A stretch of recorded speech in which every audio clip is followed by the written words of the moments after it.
pemimpin muda tak mampu urus negara. Yang benar saja, katanya Gibran itu tidak mampu memimpin negara. Katanya pengalaman Gibran itu kurang. Katanya umur Gibran itu terlalu muda. Katanya, siapa yang bilang? Sutioso, mantan kepala BIN. Orang yang mungkin lebih sibuk mengingat masa lalu ketimbang membaca zaman sekarang. Begini ya, kalau cuma modal umur tua dan pengalaman panjang, tapi negaranya jalan di tempat, itu namanya bukan pemimpin. Itu namanya beban. Kalau cuma karena rambut sudah memutih, langsung merasa paling pantas ngomong soal masa depan bangsa, itu namanya nostalgia, bukan visi. Gibran itu lahir dan besar di era baru. Gibran paham zaman, paham digital, paham dinamika dunia yang bergerak cepat. Yang diperlukan bangsa ini bukan lagi orang yang bangga dengan pengalaman masa lampau, tapi gagap menghadapi dunia baru. Mau ingatkan lagi? 2 tahun memimpin Solo, Gibran membuktikan. Lapangan kerja bertambah, program anak muda jalan, birokrasi dipangkas. Itu fakta. Itu data. Bukan dongeng nostalgia macam Sutioso. Sekarang Gibran sudah duduk sebagai wakil presiden, mendampingi Presiden Prabowo Subianto. Mereka adalah kombinasi. Prabowo kuat di nasionalisme, Gibran kuat di inovasi.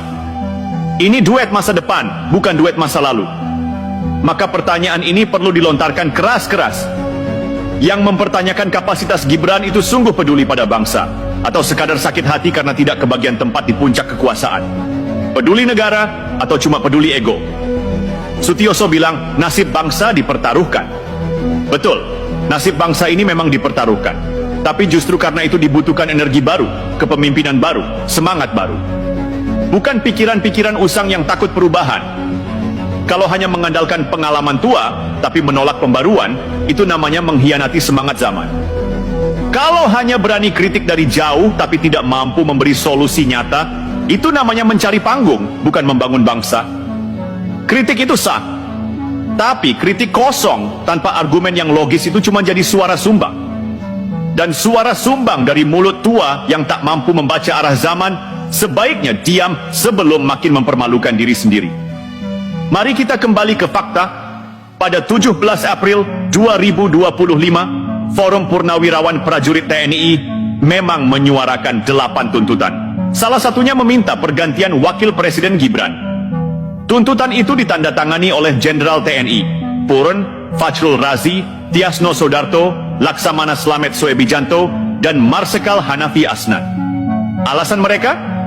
Katanya keputusan Mahkamah Konstitusi soal Pasal 160, 9 huruf Q Undang-Undang Pemilu melanggar hukum acara. Alasan hukum ini patut dikritisi, karena Mahkamah Konstitusi adalah lembaga yudikatif tertinggi di negara ini, dan keputusan MK adalah final dan mengikat. Mengusulkan pergantian wakil presiden karena ketidakpuasan terhadap keputusan Mahkamah Konstitusi, ini bukan membela hukum, ini mencederai demokrasi.